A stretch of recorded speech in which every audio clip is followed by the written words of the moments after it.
The hush in the open concept office was so thick it threatened to suffocate Ebony Harris as she stood, palms slightly sweaty, in front of Michael Jennings's desk. Michael was a regional director, a man known for his imposing stature, piercing blue eyes, and unwavering faith in old-school corporate hierarchy.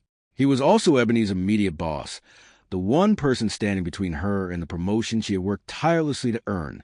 As she glanced around, she could feel a dozen pairs of eyes flicker in her direction, curiosity burning in the hushed air. With a deep breath, Ebony steadied her voice, her mind racing with the pep talk she'd given herself every morning for weeks. You deserve this. You've earned this. Don't let anyone tell you otherwise. Yet the moment she uttered her request for a promotion, complete with a carefully prepared analysis of her contributions, cost savings, and the increased client satisfaction she had achieved, Michael let out a short, sharp laugh. It wasn't the kind of jovial chuckle that suggested, "Let's celebrate your accomplishments." It was a dismissive, contemptuous bark of a man who believed the very idea was absurd. Ebony's cheeks burned with humiliation, but she kept her back straight and her chin lifted. She had worked too hard for too long, ever since she graduated from a modest state college with top honors, to let someone's casual cruelty derail her. She watched Michael lean back in his ergonomic chair, crossing his arms over his broad chest, a wry smile twisting his lips.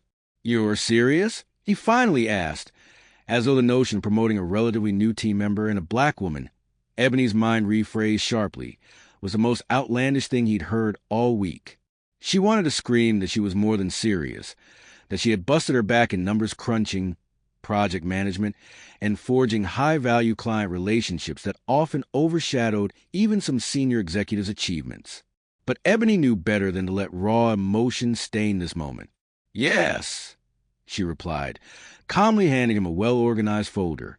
"I've compiled a record of my performance over the past year.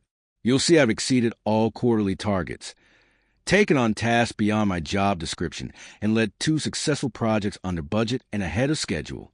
I believe these metrics justify at least a conversation about a promotion." He glanced down at the folder, but made no move to open it. "You've done decently, Ebony," he said, not even bothering to hide the flippancy in his tone. "But let's be realistic. You're not ready for a managerial title. Well, you'd be running a team of your own, and you still need a lot more polish. This is a fast-moving environment, and quite frankly, some of our more traditional clients might not respond well to," Michael hesitated, as though searching for the least incendiary words, "your style." Ebony felt that sting. There was laid bare the unspoken but obvious prejudice. She'd seen it in subtle ways on the phone. She'd hear potential clients warm up to her easily enough, but in person, they might second-guess her authority the moment they realized she was a young black woman. She was accustomed to the coded language, the sidelong glances, the insinuations that her level of ambition was somehow arrogant. Still, the heartbreak of hearing it from Michael was sharper than she'd expected. She swallowed once more, forcing a lump of hurt down her throat. "With all due respect," she said, her voice quavering only slightly, "I believe my leadership skills and performance speak for themselves." But her words only seemed to cement his dismissive stance. "Let's table this discussion," he said finally, and that was that. His eyes flitted to his computer screen as if already bored. A single wave of his hand, like brushing away a fly, signaled the conversation's end. Ebony felt heat crawling up her neck. She gave him one last level stare, then turned on her heel and walked out his office. Even if his words had stung her to her core, she refused to let him see a single tear. Ebony's roots traced back to a small suburb where her mother, Cassandra, taught middle school mathematics, and her father, Isaiah, worked at a local auto manufacturing plant. They'd raised her to believe in the power of discipline, education, and faith in her own worth. Their mantra was as familiar to Ebony as her own heartbeat. Keep your head up, baby, and stay relentless. So that's exactly what she planned to do. She would not quit or crumble in the face of Michael's belittling. She would channel her disappointment into motivation. Yet that night, as she sat in her studio apartment, the city lights twinkling beyond her window, Ebony felt a heavy ache in her chest. She knew she'd outperformed the majority of her colleagues, yet she also recognized that she was a minority in a predominantly white corporate environment. She had to be mindful of everything: her tone, her hairstyle, her manner of dress, even the jokes she allowed herself to laugh at, lest she become a target for misguided stereotypes. Looking around, Ebony saw the posters pinned to her walls for inspiration. Quotes from Maya Angelou, Oprah Winfrey, Michelle Obama. She drew strength from these women who had paved their own paths in the face of adversity. She vowed that no matter how discouraging Michael's attitude might be, she wouldn't allow him to dictate her destiny. She still believed in the company's mission, and more than that, she believed in herself. In the weeks that followed, Ebony decided to double down. She offered help to colleagues, took on extra assignments, and volunteered for high-profile tasks that nobody else wanted. Late nights became the norm, and she even started coming on weekends. If Michael was going to say she wasn't ready, she would remove any doubt that might justify his prejudice. She'd heard the quiet gossip around the office. Some admired her hustle, while others whispered that she was trying too hard or overstepping. Ebony ignored the sniping. She believed unwaveringly in the power of results. If you just kept your head down and excelled, eventually someone would recognize it. But Michael's recognition never came. Instead, he seemed to watch her with a smug sense of amusement, as if waiting for her to burn out or make a mistake. Occasionally, he'd throw in a snide remark during meetings: "Ebony, I appreciate your enthusiasm, but let's not jump the gun here." Or, "Maybe you'd be better off letting the senior associates handle that." His comments stung more each time. Around that time, Ebony was also juggling personal struggles. Her father had fallen ill, and the doctors hinted that he might have a chronic heart condition. Ebony visited her parents every other weekend, often to find her father pale and tired, though still brimming with determination to stand by her. He'd say, "I'm proud of you, Ebony. You've got that fire in your spirit. Don't let these folks rob you of it." Each visit reminded her of how precious time was, how fleeting everything could be if we let discouragement overshadow the goals we set for ourselves. One particularly rough Monday, Ebony found a letter in her email from another department. It was a position in the company's advanced analytics team, one rung higher than her current job title, and the job description aligned almost perfectly with the skill set Ebony had developed. As Ebony read through the requirements, she felt that familiar flutter of excitement. It required strong analytical thinking, communication abilities, and leadership for special projects. It was also a lateral shift from her current location to a different division of the corporation. Yet the best part? The position reported not to Michael Jennings, but to a director named Jessica Chan, known for her diversity efforts and fair approach. Ebony's pulse quickened. This could be her chance to grow away from Michael's overshadowing influence. However, her excitement soon fizzled when she recalled a conversation she'd overheard. Transferring between departments at her level typically needed the blessing of your current boss. And Ebony knew that Michael, if asked to grant a recommendation, might instead sabotage her. Still, Ebony had come too far to remain passive. She decided to apply and trust that her stellar performance metrics would speak louder than Michael's bias. Within a week, Ebony received a call from Jessica Chan's office. They wanted to interview her for the analytics position. It was the break Ebony had been longing for. But there was a catch. Ebony would need Michael's sign-off before finalizing the internal move. And so, one tense afternoon, Ebony knocked on Michael's office door once again. He glanced up from his laptop with mild annoyance, as if Ebony were an unscheduled visitor from another planet. "Yes?" he asked, eyebrows raised. Ebony cleared her throat, her heart pounding in her chest. "I'd like to discuss my move to the advanced analytics team. They've offered me an interview, and I need your sign-off to proceed." Michael stared at her, then smirked. "You think you're just going to waltz into Jessica Chan's group? They have a different culture over there. Ebony, they're more selective." Ebony bristled, but kept her composure. "My numbers speak for themselves, and I've worked with data analytics on multiple projects, consistently meeting deadlines and surpassing targets." "Be that as it may," he replied, leaning forward, "I don't think you have experience or the seniority to handle that role. Jessica needs a seasoned person. I'm not sure you're the right fit." Ebony swallowed her frustration. "Would you at least be willing to let me interview?" "You're under my supervision," he said with a dismissive shrug, "and I have the final say on any internal move at this level." "I don't think it's a good idea. I'm sorry, Ebony. You can do a lot here in my department. He paused.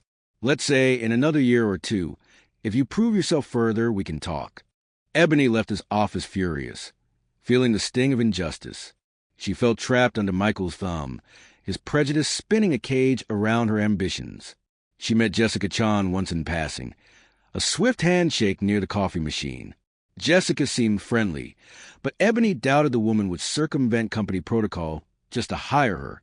That night, Ebony cried in her car before driving home, tears of frustration, exhaustion, and the creeping fear that she might be stuck forever. She thought of her parents, especially her father's words, "Don't let them rob you of your fire." The moment she got home, Ebony did something radical. She began polishing her resume not for an internal move, but for opportunities outside of this company. The heartbreak was real, but she realized she might have to walk away from the firm she once admired if she wanted to fulfill the potential she knew she had. A few weeks later, Ebony got a call from a headhunter who specialized in placing analysts and project managers in top-tier corporations. The woman had come across Ebony's profile on a professional networking site and was highly impressed with her credentials. The job? A senior analyst role at a prestigious global firm, Greenvale and Associates. The pay was better, the office more diverse, and the potential for growth soared beyond anything Ebony had experienced. Ebony applied. She tackled the interview process with her usual fire. She meticulously prepared for every question, bringing her data-laden portfolio and showcasing her achievements. Within 2 weeks, Greenvale and Associates extended her a formal offer with a sizable pay bump and a direct path to management training. Ebony felt tears of joy well up when she accepted. Her resignation at Michael's company was as polite as possible. When she handed Michael the letter, his eyebrows rose in surprise, then knitted in disapproval. "You're leaving?" he asked, half smirking as though stunned she'd dare to do this. "I hope you know it's a tough world out there. Good luck, Ebony.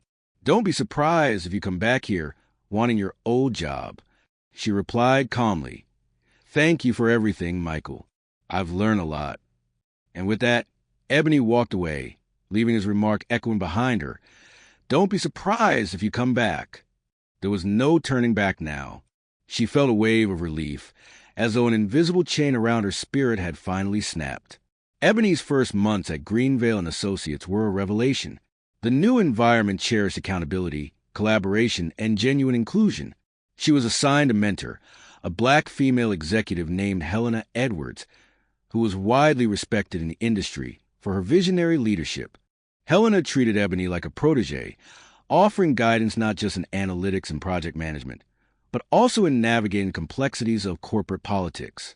Under Helena's wing, Ebony soared. Her projects consistently ranked among the top for client satisfaction and innovation. She spoke at conferences, sharing insights on data-driven decision-making, and even assisted in philanthropic initiatives the company spearheaded. Ebony found herself finally thriving the way she'd always dreamed. In 2 short years, Ebony climbed the ranks from senior analyst to associate director. Helena, meanwhile, advanced further, eventually joining a prestigious think tank overseas. By that time, Ebony had built a solid professional reputation, known for her meticulous work and her infectious enthusiasm. She soon oversaw a team of 10, a diverse group that mirrored the values she believed in. Every time Ebony welcomed a new hire, she remembered how it felt when her own ideas were dismissed or belittled. She made sure no one on her team suffered the way she had. The feedback from team members was unanimous. They felt seen, respected, and motivated. During her 3rd year at Greenvale, Ebony was approached by a major competitor that wanted to poach her. Instead of jumping ship, Ebony leveraged the offer to explore greater responsibilities within Greenvale. The result was a newly created position, Senior Director of Strategic Analytics. This role reported directly to the C-suite. Ebony now had access to the highest levels of management, participating in meetings with the CFO and COO. She was no longer the trembling young woman, pleading for a promotion from a dismissive boss. She had become a key decision-maker at one of the city's most influential firms. Still, Ebony never forgot the sting of that early rejection, Michael's mocking laugh, the condescending wave of his hand. She carried that memory not as a weight, but as a source of strength, a reminder of how far she had come. She had no illusions about prejudice magically disappearing from her life, but she had learned to trust her instincts, to stand tall, and to demand respect. It was during Ebony's 4th year at Greenvale that she received shocking news. Her old company, where Michael Jennings still worked, had just merged with smaller tech consultancy. In an even bigger twist, Ebony's firm, Greenvale & Associates, was rumored to be on the verge of acquiring or creating a deep strategic partnership with that merged entity. The entire city's corporate sector buzzed with speculation. If the deal went through, Ebony's division would likely have oversight of the newly merged firm's analytics and project management. That firm, ironically enough, encompassed Michael Jennings' department. When Ebony heard the official announcement during a closed-door executive briefing, her heart rate quickened. The CFO laid out the plan. Greenvale & Associates aimed to integrate the new acquisition's core services with Ebony's strategic analytics platform. This meant Ebony would be working directly with the other firm's leaders to streamline processes. The CFO concluded by saying, "Ebony, your role will be crucial here. You'll serve as the newly acquired division's main point of contact and, effectively, their boss in matters of analytic strategy. We're counting on you to lead them through this transition." Ebony inhaled sharply, keeping her composure. Their boss? That was an enormous responsibility. But the real shock was the knowledge that Michael Jennings was still employed there, rumored to be an operations director by now. She couldn't help but recall the day he laughed at her. Now fate had arranged the ultimate reversal. Ebony forced herself to remain professional. She was no longer that shy analyst. After all, she would handle this with dignity and grace. The day of the official integration meeting arrived. Ebony stepped into the conference room of the newly acquired firm, a place that still smelled faintly of fresh paint and new furniture. She wore a sleek, tailored navy blue suit, exuding confidence and poise. Her hair was an elegant, professional twist that framed her face. She was flanked by a small team of trusted associates who had seen her meteoric rise over the past few years. One by one, members of the new firm's leadership filed in, some appearing eager, others clearly on edge about the new arrangement. Finally, Ebony saw him, Michael Jennings. He walked in, scanning the room with an air of self-importance that Ebony recognized all too well. When their eyes met, Ebony detected a brief flicker of shock in his expression, immediately replaced by forced confidence. He was still imposing, though a few more lines etched his face and a slight tension pulled at his shoulders. Michael stared at Ebony as though trying to place her face in a memory. Then recognition dawned, and Ebony watched his eyes widen ever so slightly. She calmly extended a hand. "Mr. Jennings, good morning. I'm Ebony Harris, Senior Director of Strategic Analytics at Greenvale & Associates. My team and I will be overseeing the integration process on behalf of Greenvale." She watched his jaw tighten. He hesitated just a fraction of a second before shaking her hand. "Ebony," he said, clearing his throat. "It's been a while. Congratulations on your new role." "Thank you," Ebony replied, offering a polite smile. "I look forward to working with you again." Michael's voice emerged gruff. "Likewise." Ebony wasted no time diving into the briefing. She outlined the scope, the expectations, and the transition timeline.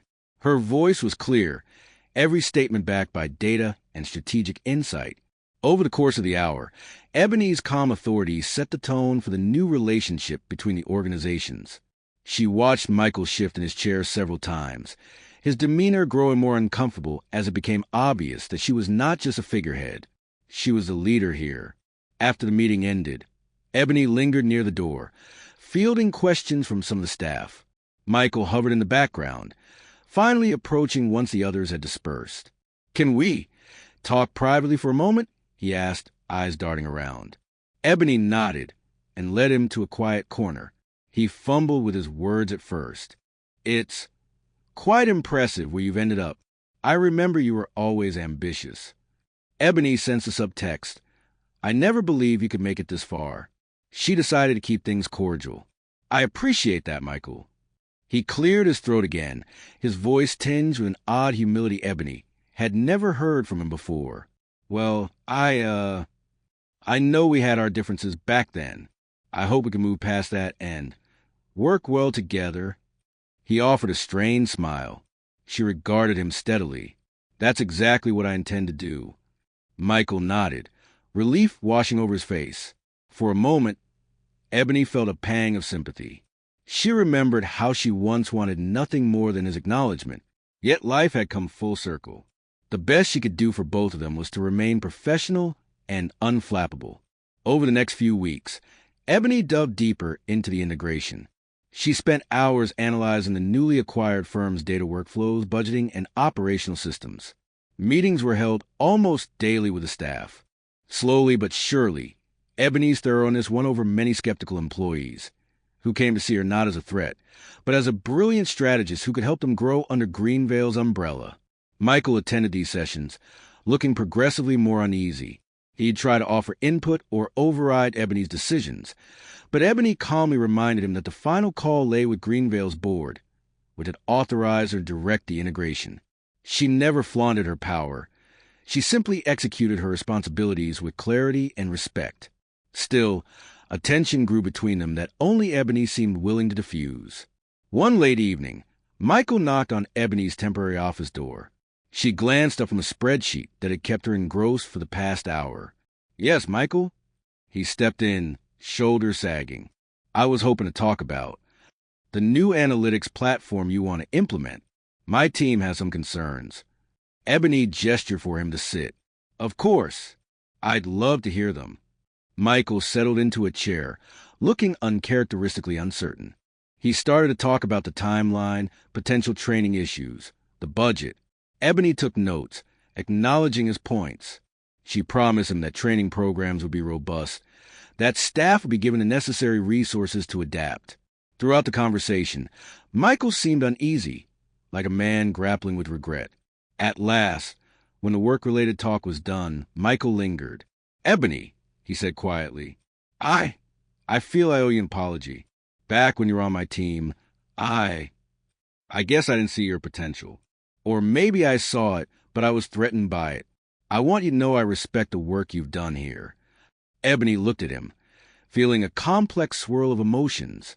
A part of her wanted to demand an explanation for all the indignities she'd suffered, but another part recognized that she had already risen above his pettiness.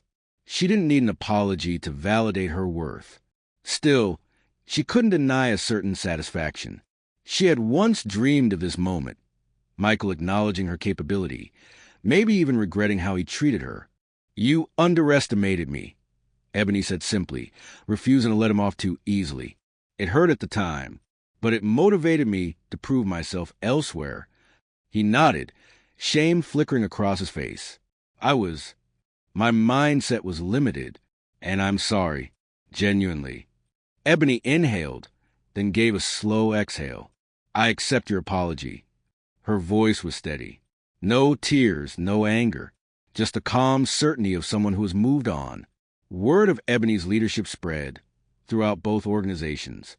Many employees remarked on how seamlessly she handled crises, how she managed to maintain morale even amidst the uncertainties of major corporate acquisition. Ebony's superiors at Greenvale took notice, too, lauding her ability to foster cooperation. It wasn't long before they offered her a seat at high-level strategy meetings, the kind where top executives discussed the future direction of the entire corporation. During one such meeting, the CEO of Greenvale announced, "We've decided to consolidate multiple roles in a newly acquired firm to reduce redundancy. We need someone from our side to serve as executive vice president of that entire division, reporting directly to me, Ebony. The board unanimously believes you're the strongest candidate." Ebony's breath caught. Executive vice president? She had expected maybe a vice president or senior VP role in the next few years, but an EVP position catapulted her to an even higher rung.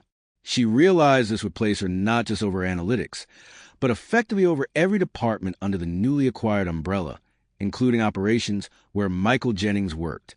She accepted the promotion, thanking the CEO for his confidence. It was official. Ebony Harris was now the boss of hundreds of employees, leading a major division within Greenvale and Associates. In the corridors, Ebony's name buzzed like a lightning strike, her story spreading rapidly. A black woman soared from mid-level grunt to an executive seat in a fraction of the time it took most others. People whispered about her ambition, her brilliance, her unwavering will. Some admired her openly. A few, no doubt, harbored jealousy or resentment. But Ebony had learned long ago not to be deterred by others' opinions. Her family's mantra echoed in her mind. Keep your head up, baby, and stay relentless. A week later, Ebony called a major summit of all managers in her new division. She wanted to introduce herself as a new EVP, set the tone for how she planned to lead, and get everyone on board with her vision. Over 100 managers, supervisors, and department heads gathered in a large auditorium space. Ebony stood at the podium, scanning the crowd, seeing a mix of anxious and curious faces. In the very front row sat Michael Jennings, arms folded, gaze steady. Ebony's opening words resonated with a vulnerability and authenticity that immediately drew the audience in. "I'm not here to tear down what you've built," she said, voice resonant with passion. "I'm here to strengthen it, to guide us through innovation and growth. I know change can be unsettling, especially when it comes from the outside. But I promise each of you I'll listen, I'll learn, and I'll do whatever it takes to see this division thrive." She then shared a brief account of her own story, starting from a modest background, working her way up, facing obstacles, and learning how to turn challenges into opportunities. She never named Michael, but she did reference a heartbreak she once felt when passed over for a promotion she knew she deserved. "That rejection lit a fire in me," Ebony continued. "It reminded me that no matter how many doors slam shut, there's always another way to open if you have the courage to walk through it." She concluded with a promise. "If you do your best work, if you show me results and commitment, I will invest in you, support you, and help you grow. This is not about me alone. It's about all of us, creating a legacy of excellence and fairness." The applause was thunderous. A few staff members stood, clapping vigorously. Even Michael Jennings joined in, albeit with a subdued, thoughtful expression. When the meeting ended, people flocked to greet Ebony, congratulating her and shaking her hand. Some confided quietly how relieved they were to see a forward-thinking, empathetic leader take charge. Ebony welcomed these sentiments graciously, staying well into the evening to answer questions and talk about next steps. When at last the crowd thinned, Michael Jennings stepped forward. He looked at Ebony with a complicated expression, part remorse, part grudging admiration. "Congratulations, Ms. Harris," he said, formal and respectful. "Aye, well, you've come a long way." Ebony nodded, meeting his gaze evenly. "Thank you, Michael. I'm looking forward to working with you and your team to make this division the best it can be." Michael hesitated. A fleeting vulnerability crossed his features. I know it might be too late to fix the past, but if there's anything I can do to help now, anything at all, please let me know." He extended his hand. It was a quiet gesture of atonement, possibly the best he could offer. Ebony eyed his outstretched hand for a moment, recalling the memory of him brushing her aside so many years ago. Then she took it. "We're colleagues now," she said. "Let's focus on the future." He smiled, relief evident in the slight upturn of his lips. "Yes, ma'am," he said with a small nod. In the months that followed, Ebony steered the newly integrated division to record growth. She instituted a performance-based culture that rewarded innovation, collaboration, and integrity. Teams that once resisted the merger discovered that Ebony's strategy made their jobs easier, not harder. Employees began to feel safer voicing their ideas, especially those from underrepresented backgrounds who had once felt marginalized. Under Ebony's leadership, a new wave of initiatives took shape: mentorship programs, community outreach, scholarships for aspiring minority students in business and STEM fields. Meanwhile, Ebony didn't hide who she was. If anything, she stood as a role model, especially for young black professionals who saw in her a beacon of possibility. She spoke at local universities, telling students about her path, the obstacles she encountered, and the determination it took to keep going. Occasionally, reporters reached out for interviews, sensing a compelling human interest story. Boss laughs at black woman promotion requests, regrets it when she becomes his boss. Ebony never indulged in the sensational angle. She kept the interviews focused on her leadership philosophy, emphasizing that everyone deserved a chance to shine when given the right resources and respect. For his part, Michael Jennings had to adapt. He now reported to Ebony on operational matters. The initial friction slowly gave way to a steady working relationship. Ebony discovered that Michael possessed valuable insights into operational logistics. She tapped into his experience, ensuring he felt heard. Over time, he became one of her more reliable managers, albeit still somewhat reserved. One afternoon, he showed up at Ebony's office with a hesitant smile.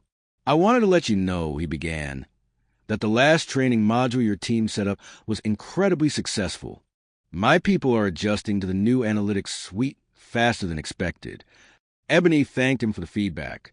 There was an awkward moment of silence. Then Michael confided, "Sometimes I wonder if we might have had a different dynamic from the start, if I wasn't so narrow-minded back then." Ebony considered his words. "Life is full of what-ifs, Michael, but the only thing that matters now is how we move forward. I'm happy you're a part of this division. You have a lot to offer." He gave a nod of genuine gratitude. "I appreciate that." Each day, Ebony's leadership journey reinforced her conviction that success is about more than just personal ambition. It's about lifting others along the way. She remembered times early in her career when she felt voiceless, overshadowed, or patronized. Now, from her seat of influence, she was determined to change that narrative for others. One day, an email from Jessica Chan, a blast from the past, landed in Ebony's inbox. Jessica wrote, "I see you, Ebony Harris. You soared way beyond what I could have offered you in my department. Congratulations on your EVP role. Let's catch up soon." Ebony smiled to herself, recalling how Michael had once blocked her from even interviewing for Jessica's team. The irony was not lost on her. As the quarters rolled on, Ebony's division consistently outperformed its goals, and her inclusive leadership style became a hallmark of Greenvale and Associates. Executives in other companies took note, inviting Ebony to speak at leadership summits, corporate retreats, and international conferences. She'd talk about the importance of representation, data-driven strategies, and the power of unwavering self-belief. People listened with rapt attention, often queuing up afterward just to shake her hand or get her insights. Then, one quiet Friday afternoon, Ebony got a personal email from a stranger, a young black woman named Tasha, who worked in a neighboring state at a much smaller firm. Tasha described her struggles, how her boss kept dismissing her achievements and laughing off her request for growth. "I saw your story online," Tasha wrote. "You've given me hope that maybe I can do more, be more than what my company limits me to. Could you give me any advice?" Ebony felt a swell of emotion. She closed her office door and composed a thoughtful reply. "Dear Tasha, I've been where you are, feeling unheard and underestimated. It hurts, and it can shake your confidence. But never forget, your worth isn't determined by one person's opinion. Focus on honing your skills, and if your current environment refuses to see your potential, look elsewhere. The world is bigger than one narrow door. Sometimes we grow best in new soil. Keep believing in yourself. Keep building your expertise. Show results. And if your boss can't see your brilliance, find someone who will. You are not alone, and you do not have to settle for less than you deserve. Stay relentless, Ebony Harris." As Ebony hit send, she remembered the heartbreak she felt under Michael's supervision. But that heartbreak had led her here, to a place where she could inspire others. It was a reminder that sometimes rejections transform into redirections. Months turned into another year of sustained success, and Ebony's division became one of the most profitable at Greenvale and Associates. The board decided to spin off the newly merged division into a semi-autonomous entity under Ebony's leadership, giving her even broader executive control. This decision catapulted her into the top echelon of corporate leadership nationwide, drawing media attention and professional accolades. Ebony, however, remained grounded, always paying tribute to the team effort behind every milestone. Michael Jennings continued to serve as an operations director, reporting to Ebony. Their working relationship had evolved into a surprisingly stable partnership. He had adapted to Ebony's data-driven approach, and Ebony recognized his operational know-how. Though they would never be close friends, Mutual respect had replaced the initial hostility. Occasionally, Ebony caught him staring at her in meetings, a faint mixture of awe and regret in his eyes, as though he still couldn't believe that the young woman he once dismissed now held a position he could scarcely dream of. But Ebony paid it little mind. Her focus was always on what needed to be done next. One day, Ebony found herself in the hospital corridor, anxious and trembling. Her father's heart condition had deteriorated, leading to emergency surgery. She paced the hallway, her mother praying softly by her side. All of Ebony's professional accomplishments felt distant and unimportant at that moment. She was just a daughter, worried about losing her father, that pillar of strength and the one who instilled in her the belief that she could conquer any mountain. Eventually, the surgeon emerged, reassuring them that the procedure was successful. Ebony collapsed into relieved sobs, feeling gratitude course through her like a tide. In the weeks that followed, Ebony spent more time at her father's bedside, listening to his stories and words of wisdom. He teased her, saying, "I should have asked for a corner office at your fancy place long ago." Ebony joked back, "Maybe I can name a conference room after you." Through it all, Ebony realized that family was a true anchor. This entire journey, from heartbreak to triumph, was about more than just climbing the corporate ladder. It was about honoring the legacy of resilience she'd inherited. When her father stabilized, Ebony returned to work, greeted by heartfelt well wishes from her staff. Michael surprised her by stopping by with a get-well card for her father, signed by all the employees he supervised. Touched, Ebony thanked him, and for a moment, they shared a look of genuine humanity. Whatever had happened in the past was overshadowed by the empathy that unites people in times of personal hardship. In the quiet of her office that evening, Ebony allowed herself a reflective smile. Life had come full circle in ways she never anticipated.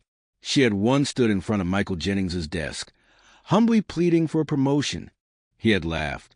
Now, here she was, not just outranking him, but employing him under her leadership. And in this cosmic twist of fate, Ebony felt a profound sense of purpose, grounded in the knowledge that true success includes empathy and forgiveness. She thought back to the day he scoffed at her. The humiliation and anger she felt were real, and that memory still stung at the corners of her mind. But every step of her journey since then had shaped her into the unstoppable force she was today. She realized that sometimes it takes someone else's doubt to ignite our own determination. Ebony didn't want to be a boss who belittled or disrespected others.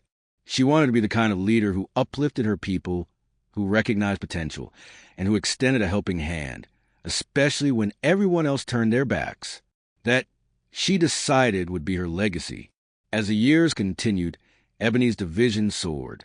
She launched mentoring initiatives, pipeline programs for young professionals of color, and scholarship funds for underprivileged students. Each new success story confirmed Ebony's conviction. People thrive when given opportunities, when someone believes in them. She leveraged her position not just to accumulate accolades for herself, but to open pathways for others. Michael Jennings quietly remained in his role, dedicated to operations. Sometimes Ebony heard from longtime employees how astounded they were by Michael's transformation. He was more open-minded, more receptive to ideas. People whispered that watching Ebony's rise had humbled him in a profound way. At a gala dinner celebrating the 5-year anniversary of the division's successful integration, Ebony found herself on stage, receiving an award for outstanding corporate leadership. She accepted it with grace, thanking her team, her mentors, her parents. In the audience, she spotted Michael, clapping politely. Their gazes met, and he gave a slight nod, a gesture that said, "I understand and I respect you." Ebony nodded back. One late evening, after most employees had gone home, Ebony remained in her corner office, finalizing a proposal. The city's lights sparkled below. She was about to call it a night when an email notification appeared on her screen. The subject line read, "Thank you." It was from Tasha, the young woman who had once sought Ebony's advice. She wrote excitedly, "I took your words to heart, Ms. Harris. I built my skills, found a new company that values me, and guess what? I just got promoted to team lead. I can't thank you enough for inspiring me to believe in myself." Ebony felt her eyes brim with tears, tears of joy and validation. Here was living proof that her journey, complete with all its heartbreaks, triumphs, and lessons, was making a difference. She quickly replied, congratulating Tasha and reminding her to keep reaching higher. Then Ebony closed her laptop and stood, gazing at the city. Her reflection in the glass reminded her of the girl she used to be, bright-eyed, eager to prove her worth, but afraid she might not be allowed a fair shot. Now she was a powerful executive, shaping the futures of countless employees. She breathed in, letting the moment sink into her soul. The road had been winding and often painful, but she had arrived with her integrity intact. And in that reflection, she saw a woman who had vanquished the laughter of a short-sighted boss and turned it into the roar of her own unstoppable success.